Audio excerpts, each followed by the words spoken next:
ailes de mi udana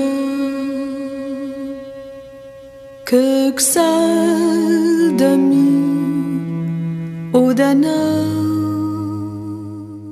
Alanis Obomsawin is one of Canada's foremost and most prolific activist documentary filmmakers, and she has called Montreal home for 6 decades. A member of the Abenaki Nation, she has directed 50 films with the National Film Board of Canada that explore the lives and concerns of Canada's indigenous communities, and she has received some of the country's highest accolades for her work, including the Order of Canada, the Governor-General's Award in Visual and Media Art, and most recently, the 2017 Order of Montreal. Alanis first gained an audience as a singer-songwriter in the 1960s and was among the boldest Indigenous voices articulating assertions for cultural identity, civil rights, and a condemnation of the oppressive colonial history that North America was built upon. In the mid-1980s, the CBC invited her to record her first album, and after repairing aspects of those sessions, Alanis self-released a record called Bush Lady in 1988, which, because of both its power and scarcity, became a collector's item. 30 years later, Constellation Records has reissued Bush Lady, and Alanis and I recently had a discussion about the record's history and her life's work. With in-kind support from Pizza Trokadero, The Bookshelf, and Planet Bean Coffee in Guelph, and Grandad's Donuts in Hamilton, and, of course, listeners like you who make flexible monthly pledges at patreon.com/creativecontrol, subscribe to this podcast, and download episodes. This is the 412th episode of Creative Control, featuring Alanis Obomsawin with your host, me, Vish Khanna.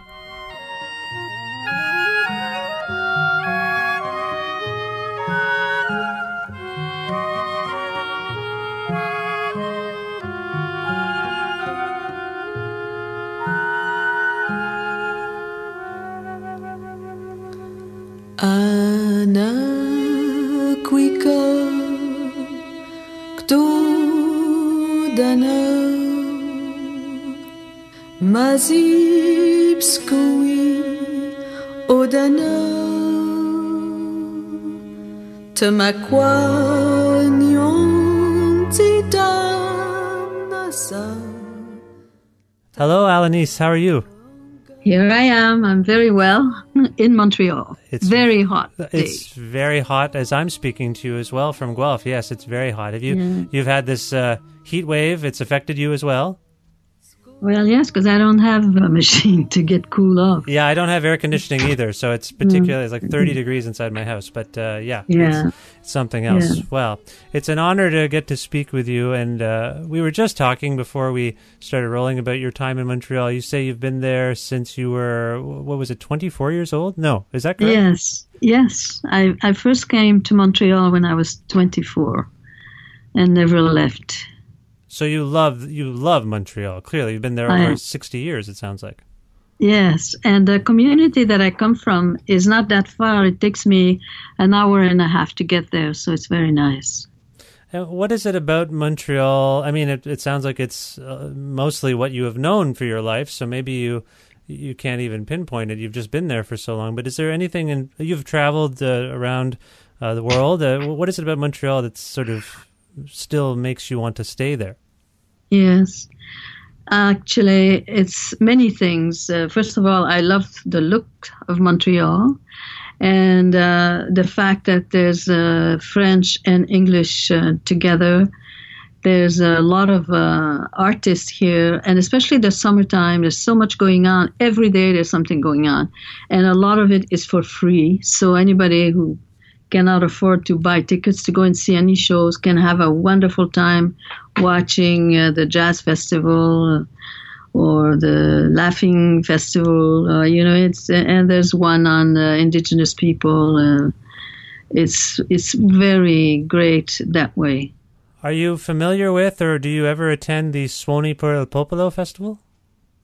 I don't know that one. It's a month-long festival that takes place in June, kind of free and improvised music, and Coppola, the artist, yeah. Yes, it's quite wonderful as well. Yeah, I often say Montreal is one of my favorite cities in the world, so I'm happy to hear your thoughts on it. Yeah. Yes, I really love it. Now, I was very fortunate. I got to see you perform at the Megaphono Festival in Ottawa in February. Oh, really? Yes, that was quite an evening. Do you have any perspective on that evening at this point? This was just for people who don't know, it was a profile of Native North America, something to do with that compilation, I suppose, on some level. Yeah. And it was curated by the Megaphono people and Kevin House. And you performed briefly. You performed a brief set. What is your recollection of that evening? It was very nice for me because when I was very busy singing, especially being part of the Mariposa Folk Festival, I had my own stage there and I invited a lot of people, and it was nice for me to see some of them again after all those years. It was lovely. Yes, and I have to say I was very captivated by your performance. Can you describe for people what you did that night, because it was sort of a multimedia affair, as I recall? Yes, but it was a celebration for Willie Dunn that is gone now for a couple of years, and he was one of the very top performer for a long time. Had a beautiful voice and could play the guitar. Only him plays that way. It's true. Yes. It was just really nice for me to talk to him. In some ways, my understanding is that was a rare occurrence to see you on stage. Is that fair? Do you perform often? No, I don't do concerts anymore. Well, I have just lately, but I've been singing all the time, but just a few chants or songs. But now, since Le Guess Who, where I did a full concert and nearly died from being so scared of it, I get a lot of demands. So I'll do a few. We'll see. Okay. Well, I want to talk to you about this record that's been reissued by Constellation, Bush Lady, in a moment. But before we get to that, and I know this is pretty well documented online in terms of sort of your biographical information, but for those who aren't familiar with you, my understanding is, and please correct me if I'm wrong, you began as a singer and a songwriter in the 60s, and then eventually moved into filmmaking, documentary filmmaking. You are one of the most celebrated and important filmmakers that Canada has ever produced, if I might say. But can you talk about those beginnings? Like, how did you actually get into music, first of all? First of all, it was because of my own experience in going through the educational system that, for me, if I remember those days, it was a very dangerous time for me, because I went to a French school and I was the only indigenous person there. And I got beat up a lot, especially when they were teaching the history of Canada. And as I grew older, I realized that there was something really very wrong. And I was wondering, what could I do? And in my mind, I was thinking, and I thought, the children have to hear another story. And that's how I began. I started with scouts, actually, going with them on trips in the bush and telling them stories and telling them games. And eventually I got into the classroom. And by the time we began, late 50s and 1960 was the first year that we were recognized as citizens of Canada. Mm-hmm. So that's the time we began to organize and traveling, which I had never done before, and meeting all the different people from the different nations and getting so excited. You felt so rich all of a sudden because you were not alone, and comparing languages, and it was really a very special time. And that's when I really became somehow quite organized in terms of my singing. And I started touring across Canada. I did hundreds and hundreds of schools. And at that time, we still have all the residential schools. So I did quite a few of them. And it was, for me, a time that I really enjoyed every minute of it. I love children, and I felt that I had been able to influence changes in the educational system. And can you describe how that manifested itself? Did you hear about that afterwards? Well, everywhere I went, first of all, eventually, I did a lot of public speaking and interviews, and not just me, other people also. So finally, these books were taken out of the classroom. Thank God for that. But they never replaced it for many years. And now the difference is that as I travel across the country, I find that there's a real ear listening in terms of Canadians who want to see justice and changes. So it's a very different time. And when we were being punished if we spoke our language, now they're teaching it at the university level, high school, and in a lot of the communities. So right away there, it's a big difference. I see. So you're describing a long-term impact. It wasn't an Yes. immediate impact. It's something that's resonated. Yes. You mentioned your impact on the education system. Do you have a sense of what those performances meant to the students at these schools that you were speaking at? Did you get sort of immediate feedback about that? Yes, but I can't start praising myself. And that's not the point. I just I knew from the questions and the realization from the students and the arguments and their curiosity, and they're shocked hearing what the true history is or was at that time. So at what point did you because you're on some level it seemed like your musical output and work was eventually you sort of left it behind for documentary filmmaking. Is that accurate?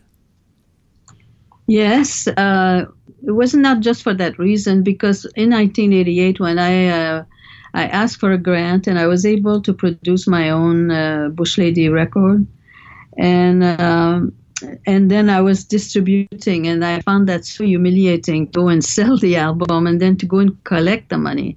That's why I just couldn't do it. I did it a little bit at first, and then I packed everything and I said, I'd come to a store and they'd say, oh, the manager's not here, you'll have to come back, this kind of stuff. Yeah. So I just didn't want to be part of it. So I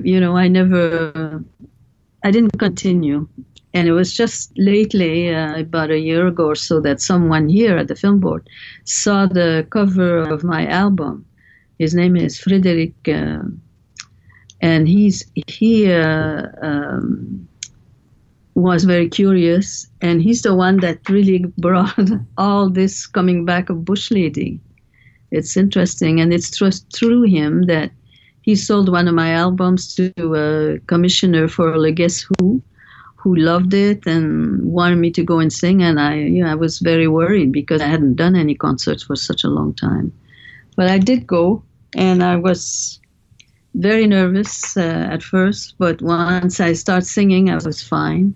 And the audience just spoiled me. I was so well received. I couldn't believe it because I thought, gee, these people don't know me and they don't understand what I'm singing about. Yeah. So it was very interesting and really very nice. So I just felt it was a very special feeling to be recognized like that. For those who don't know, can you explain what Le Guess Who is? You mentioned it a few times. Yeah, Le Guess Who is a festival that is realized in the Netherlands, at Utrecht more specifically. And it's very big, and they've got the best world singers and performers in the world that are presented there. And it was very intimidating for me. And it was really special, really. And they have concerts constantly, and you meet artists that you can never imagine are there. So let's talk about the recording of Bush Lady. My understanding is it was initiated at a CBC recording studio, but you weren't very happy with the mixes, so you kind of reclaimed it. Is that accurate? I'm not sure. I think it was 1985 that CBC came out with the first Bush Lady. It was done at CBC. And I like the accompaniment of all the songs except Bush Lady. So I wanted to eventually redo it with a musician that I knew, which was Dominique Tremblay, who accompanied me a few times before. And I redid it with grant money that I received.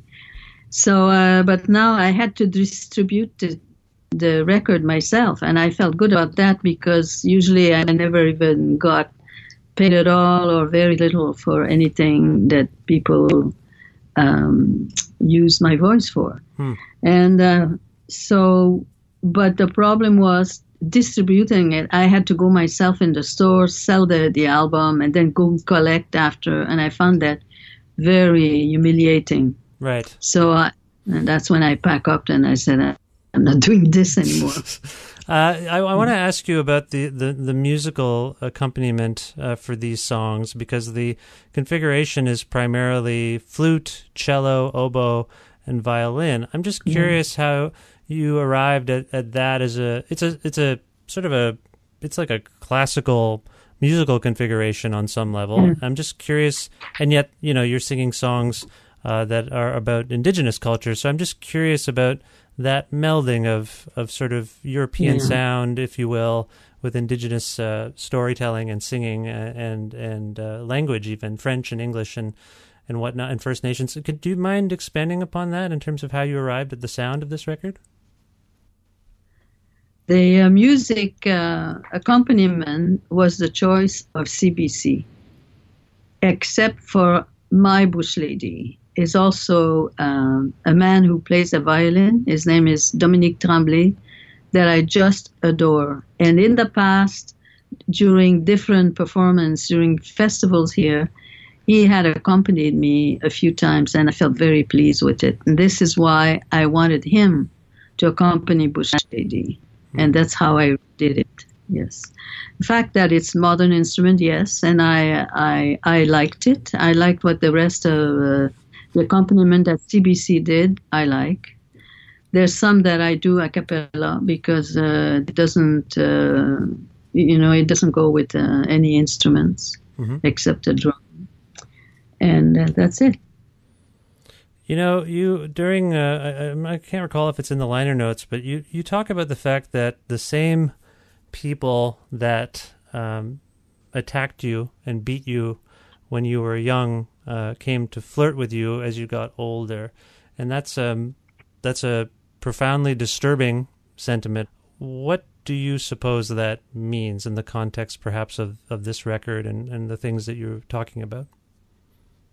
Well, I don't know if it has anything to do with this record, but that's my own experience, and it's very difficult to have people insult you or being against you or touch you or beat you, whatever those things are. And then all of a sudden they try to seduce you. I find that very disturbing. It is disturbing, and it feels to me like a narrative aspect of the title track, of the two-part title track, Bush Lady, this notion of, exoticization and fetishization. It is very confusing. You're saying this was a personal experience of your own. Yes, but the reason why I did Bush Lady was because of the history of that time, and we're talking in the 50s now, and even before that, and the 60s. And what makes me very sad is that chant about Bush Lady is the same today. You'd think that we would have gone through stronger changes on that, but our women still disappear, still are maltreated, and a lot of them are on the street across this country. And that's what makes me feel very sad.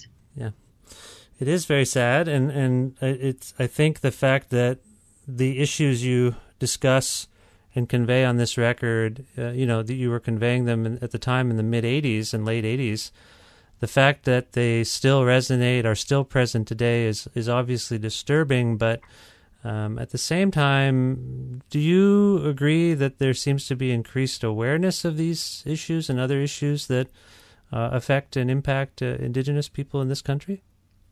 Yes, especially these late years. It's a very difficult subject, of course, for anyone to get into. Imagine people disappearing and are badly treated, are raped, and it's just awful to think about, and to think that it's still happening today. But now it's more at the front. And for a long time, it was as we were invisible. It didn't matter to anybody. You say, it's just another Indian, and there was no respect. But now more and more people are appalled, and it's just, I can't think of anything more. It's very difficult. Yeah. So we're talking about a record that was initially released 30 years ago, and it offers the perspective of you 30 years ago, when you were in your 50s. I'm curious, when was the last time you actually wrote a song? I know you've been rather consumed with your filmmaking work, and it's very celebrated. It's award-winning, as I've alluded to already. But when's the last time you approached telling a story via a song or writing a song? Yeah, well, not necessarily songs, but I wrote a lot of things. Like you might identify it as poetry. I don't know. Yeah. So you continue to practice as a poet.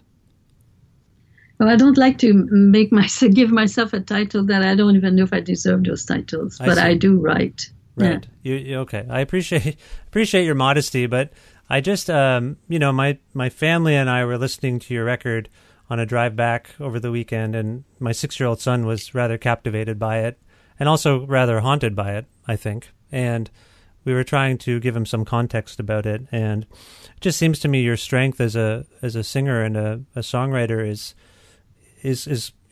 quite integral. Like, I think it's an important voice that you have, and I know that, like I say, you are mostly conveying your thoughts through filmmaking publicly. Is there a chance that you might release? I know you hesitate to call it poetry, but is there a chance you might release more works in the vein of Bush Lady, or in a lyrical format, so to speak? Probably. I don't know.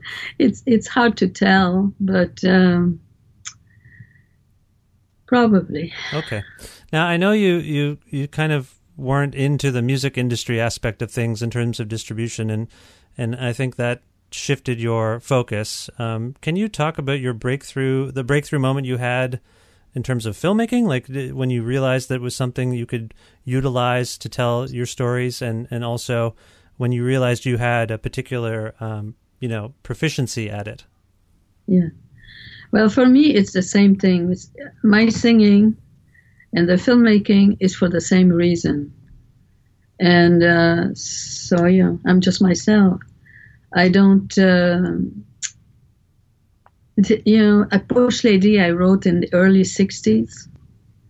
And it was through going through a lot of pain and realizing how badly us as women were treated or thought of, and it's okay to rape they called us Indian because Christopher Columbus thought he was in India, because there was no respect at all towards us, and that alone is a difficult thing to live it and to go through it and to see generation after generation the same kind of thing. And so I'm looking for changes, and I think they're happening now. I just feel bad that there's still a lot of our people on the street, and that the same problems are there. At the same time, a lot of them, those who get up from that, are the strongest. They're the ones that really make the big change, because they've gone through it and they can talk to their sisters and brothers, because it's not only women. I hear there's a lot of young boys that have been raped and abused, and even sometimes disabled people. And it's very difficult to think that in the world there are people in their minds that think that they can rape and they can destroy someone's life, and it doesn't mean anything to them. Like it's just like, you're nothing anyway. And those are the reason why I do what I do. Well, I mean, it's yeah, and the work you've made is very powerful. What's the latest project you're involved in terms of the film? I know you're very prolific, and there was and your films have been shown premiering at the Toronto International Film Festival, among other places. Is there a project you're currently working on that you can tell us about? Well, I don't like to talk about films that are not finished. I'm working on a film right now. That's my 52nd film. And once again, the reasons are the same. And yeah. Okay, and, no, I understand. It's not yeah. done, so you don't want to talk about it. Yeah. But No. are you surprised? And I know you're a very modest person, so I don't want to put you in an awkward position. But your films have been very well received, and they're very powerful, if I might say. The ones that I've seen, I haven't seen all 51 of them yet, but I'll work on it. Because your primary working collaborator has been the NFB this whole time, really? Is that correct? Yes, I've been here for 50 years. And what is just for people who might not know, who might be listening outside of Canada even, how would you communicate the significance of the National Film Board for an artist like yourself in Canada? The National Film Board of Canada is a very important institution, one of many institutions in this country. And as I travel everywhere in the world, I realize how lucky we are in Canada. Institutions such as this don't exist everywhere. And that comes from one man whose name was John Grierson, a Scottish man that came here in 1939, I think, and influenced Mackenzie King, who was the prime minister at that time, to organize and to start a film unit. Then the war came on, and they used it for propaganda for the war. But the main idea was for documenting people's life and have poor people and people of less visibility to be on the screen, so that poor people could see themselves and identify with it, instead of always watching Hollywood films with very rich people and the chandelier and this beautiful woman coming down the long stairs. And, it was for all those reasons. And not only that, but he went to India, to Australia, and New Zealand. So it's 4 countries. One man, one mind has helped all these countries to create such a school as the National Film Board of Canada. And you really realize that even in the States, when you go there, there's no such thing. They have to rely on foundation, and it's very difficult to raise money to do these programs. So this is something that I really feel great about the Canadians who support these institutions. And this is it. So the Film Board has a role that's very important to all Canadians. The mandate is to tell Canadians to Canada and the world.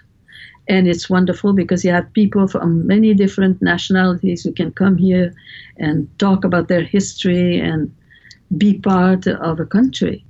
And it's fabulous. And one of the great feats, I think, of the NFB is that all of its content is available and accessible. I mean, anyone who wants to go through your films can access them online. Yes. Yeah. So this relationship has gone. How long has this relationship between you and the NFB gone on now? For what has it been? 50 years. 50 years. Yes, it's since 1967. That's remarkable. I mind you, yeah, it is. I love the Film Board, but it wasn't easy for me when I started here. I had to go raise my own money for every film I made, and it was hard. It was difficult. Not only that, but it was really a man's world, and I'm a woman. Not only that, but I was an indigenous woman. All the things that I was didn't fit in. and I remained and I stayed here, and I'm very happy I did, because there were very hard times for me here.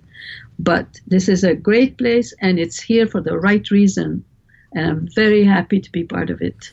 Is lots of cultural institutions are in a perilous state these days because of funding models and the way people consume culture even having changed. Is the NFB in a healthy state as far as you know? Well, I think it could be better in terms of money, but it's at least in a better time, because like in the 60s, 70s, 80s, some government wanted to see this place closed. And it made for a very weird atmosphere for quite a few years.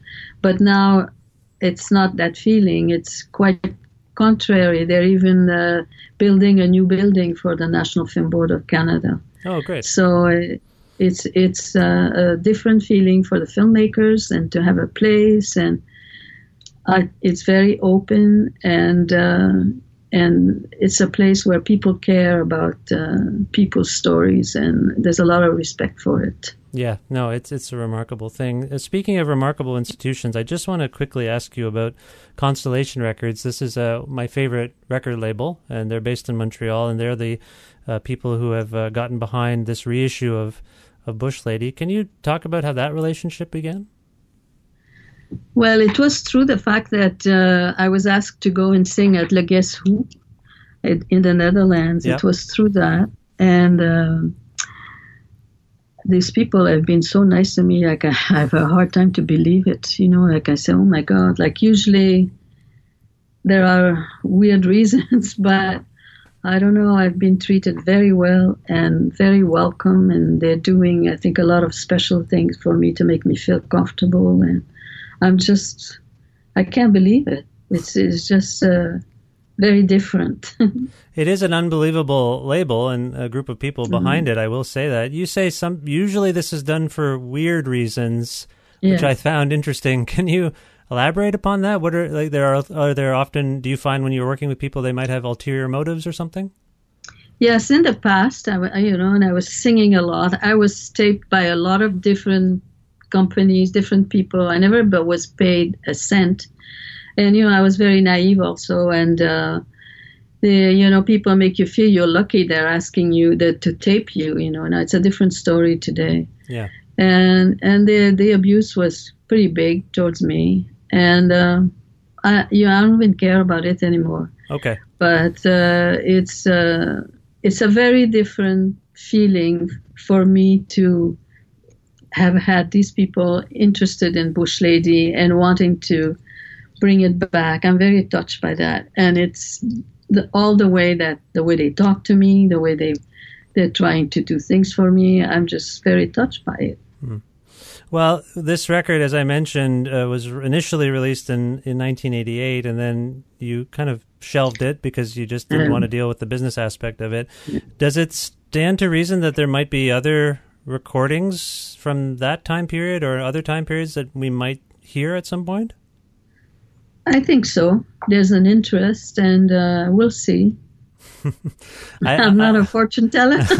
I appreciate that you don't want to divulge too much of unplanned plans at this point. So that sounds fair to me. So you're working on this film that is in progress. That's your major focus. Is there anything else that you want to tell us about in terms of potentially live performances or anything else coming up in the future?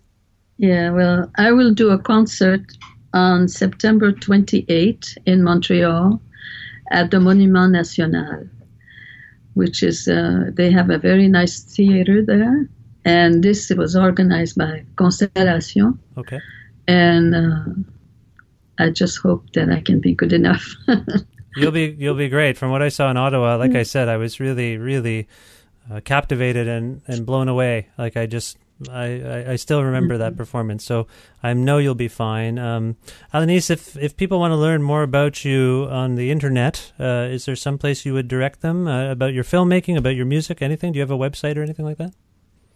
The Film Board has a website on the films, and if you just put nfb.ca, then you write my name, Then not all the films are there that you can see for free, but a lot of them are. Okay. And so in terms of Bush Lady, we'll have to see. Okay, that would be cstrecords.com, I believe, for the Constellation, and I hope people pick it up. Is there a particular piece or pieces from this record that you would suggest I play for people right now so they can get a sense of this new record? Well, Bush Lady, there's 2 Bush Lady songs on it. Like there's the one long one, and if you go just a little bit further, there's a very short piece on Bush Lady, which I feel, whenever I sing it, it's just so special. And it's very short. And it's about a bush lady that's dying on the sidewalk. And Nokum in our language means grandmother. And it's the grandmother who appears to her to take her away. And that's the short one after the long one. You could play that. It's just a few... I don't think it's a minute even. I'm happy to play both parts if you're okay with it. There's no time limit per se. It's up to you. Well, if you have the time, it's up to you. I always have the time for you, Alanis. So this is Bush Lady Parts 1 and 2 this is the title track from this excellent new reissue on Constellation Records. Alanis, this was a tremendous honor and a pleasure to get to speak with you, and I hold you in great esteem. Thank you for this, and I wish you the best of luck in the future. Thank you so much. Bye.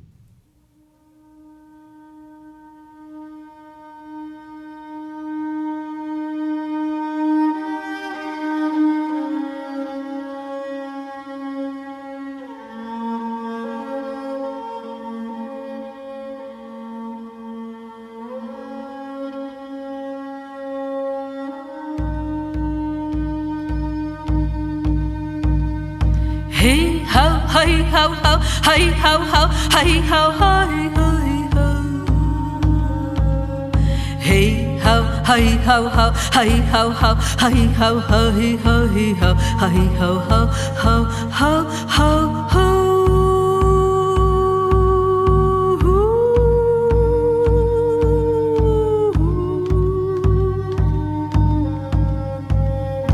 Hey, bush lady. Come to the city. Hey ho, hey ho ho, hey ho ho, hey ho hey hey ho, hey ho ho, hey ho hey hey ho.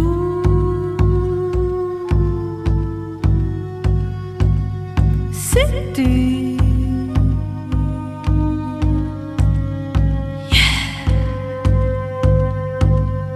Hey ho, hey ho ho, hey ho ho, hey ho, hey ho, hey ho ho ho ho ho ho.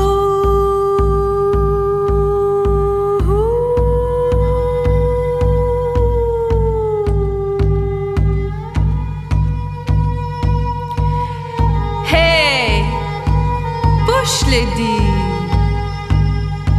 look at her. Isn't she beautiful?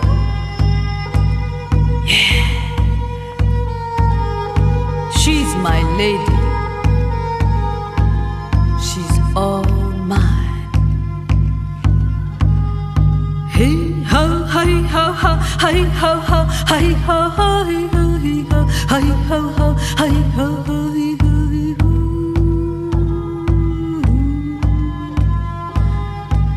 Bush lady, you want to make love?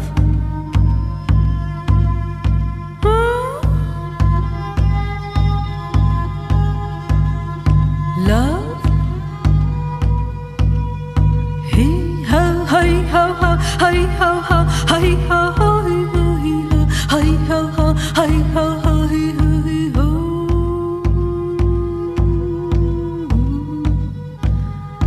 Love.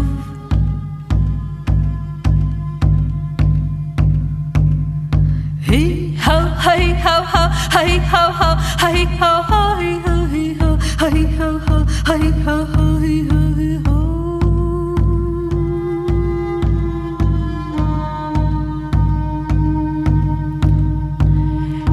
Hey, bush lady, you got a big belly.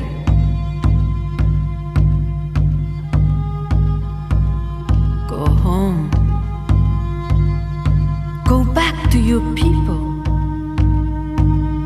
Bush lady, you go home now. You hear? Hey ho, hi ho ho, hi ho ho, hi ho ho.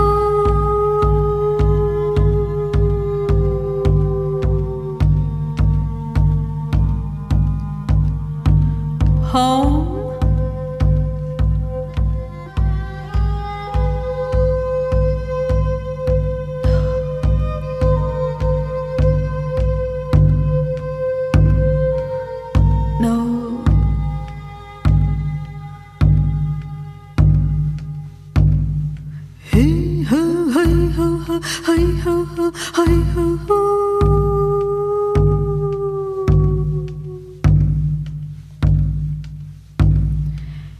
Hey, did you hear? That bush lady? Why, she got a blonde baby, you know. Hey ho, hi ho ho, hi ho ho, hi ho ho.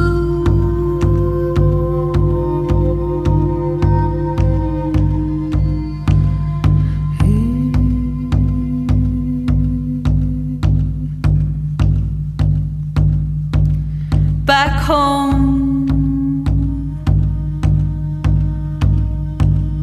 no place for blonde baby.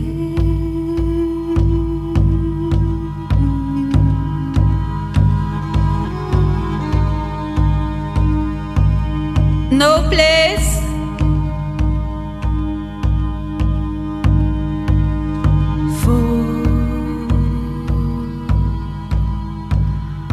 blonde baby.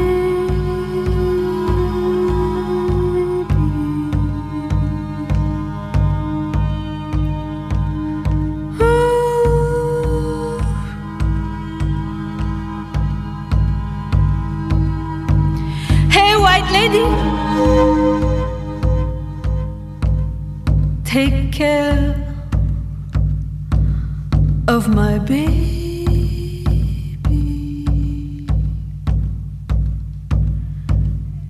Take good care of my baby.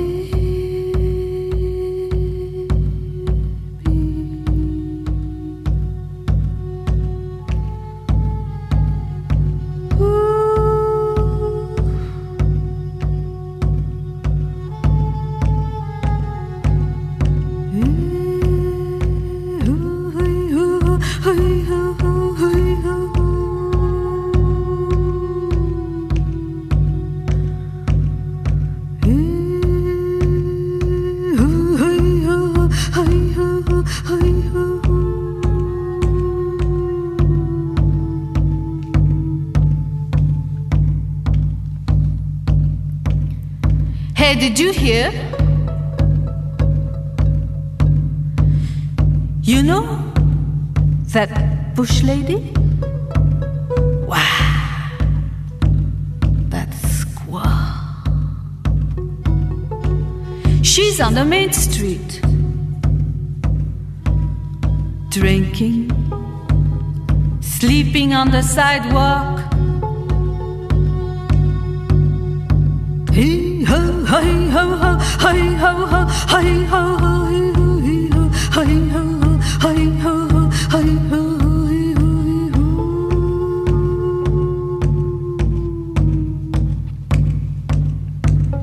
Hey, that's me.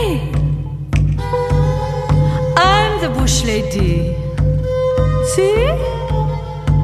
I'm beautiful. Do you love me? Don't you recognize me? Remember, I'm your bush lady.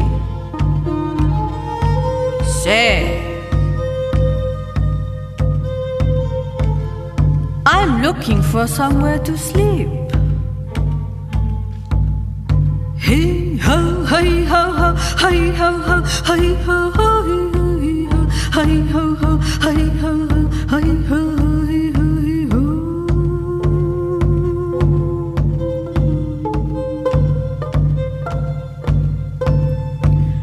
Hey bush lady, you got a number?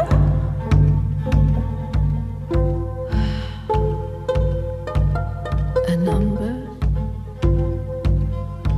Oh, you mean a telephone number?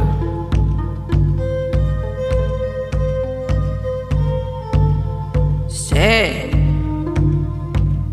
there is no number. You can always find me, whether I come from the north or the south.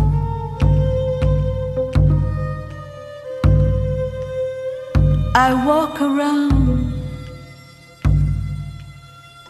with the sorrows of my race engraved upon my face.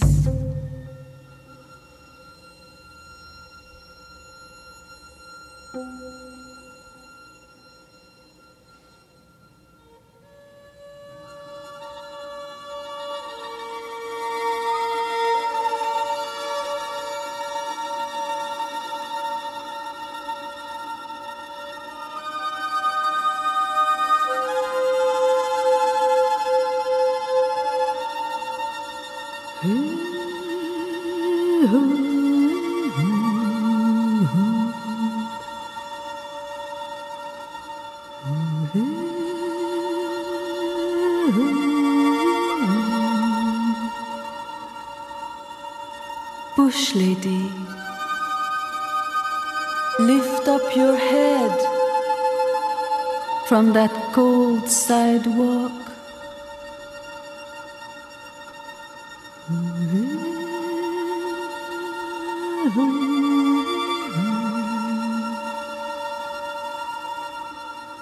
This is your Nokum talking to you.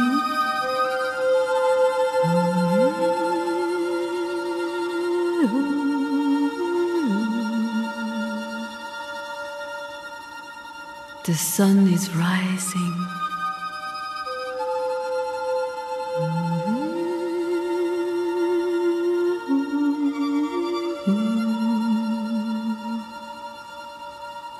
Yes, I have come for you.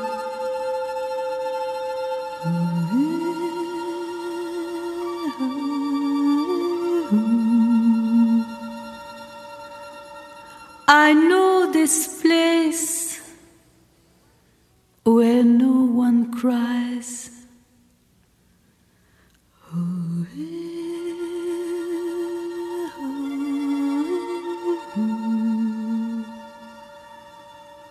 I know this place where no one dies.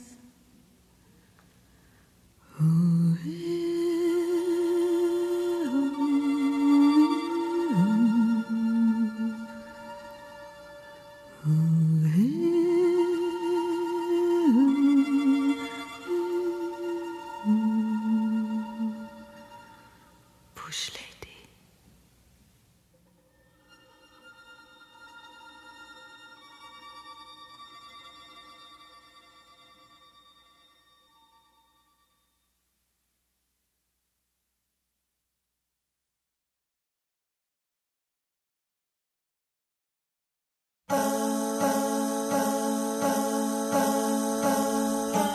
Thanks again to Constellation Records and Alanis Obomsawin for appearing on this, the 412th episode of Creative Control, which is part of the Entertainment One podcast network and available on all iOS and Android platforms, and also on things like Spotify and YouTube and Audio Boom.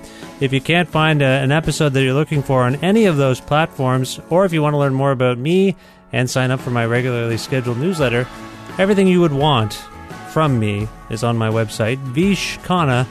vishkhana.com. vishkhana.com. vishkhana.com.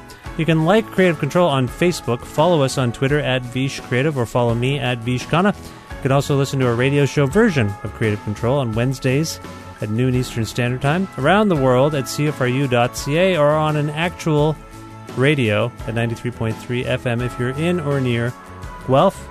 Also, please visit patreon.com/Creative Control to make a flexible monthly donation to keep this podcast going. Thanks again to my in-kind supporters, businesses like Pizza Trokadero, The Bookshelf, Planet Bean Coffee, and Grandad's Donuts. And also to my friend Jim Guthrie. He lets me use the instrumental version of his song The Rest Is Yet to Come to end the show each week. JimGuthrie.org for more information about Jim and his music. And once again, thank you for listening to the show, reviewing it, rating it positively, downloading episodes, subscribing to the podcast. All of that means a lot. And I will keep making shows as long as you keep wanting me to make them. So thanks for the support. I will talk to you soon. Goodbye for now.